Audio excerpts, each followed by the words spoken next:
the last video, we talked about the range function and how it generates a sequence of numbers starting with 0. Sometimes, though, we don't want to start with 0. For these situations, the range function also allows us to specify the first element of the list to generate. We do that by passing 2 parameters to the function instead of 1, like in the next example.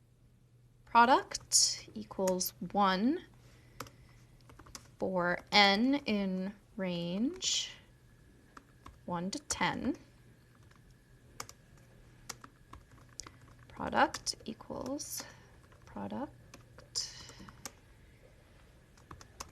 n print product. In this example, we're calculating the product of all numbers from 1 to 10. For this operation, it's important that we start with 1 and not with 0. If we'd started with 0, the whole product would be 0. Additionally, we can specify a third parameter to change the size of each step. This means that instead of going 1 by 1, we could have a larger difference between the elements. Let's check out this example of when you might want to do something like this.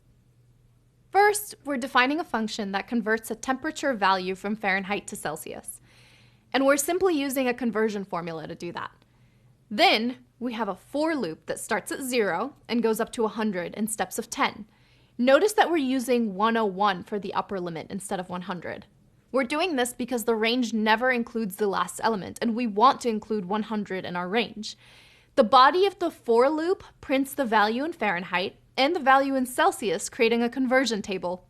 Let's see this in action. That example got you feeling the heat? Don't worry, there's a quick rundown of what we've learned. The range function can receive 1, 2, or 3 parameters. If it receives 1 parameter, it will create a sequence, 1 by 1, from 0 until 1 less than the parameter received. If it receives 2 parameters, it will create a sequence, 1 by 1, from the first parameter until 1 less than the second parameter.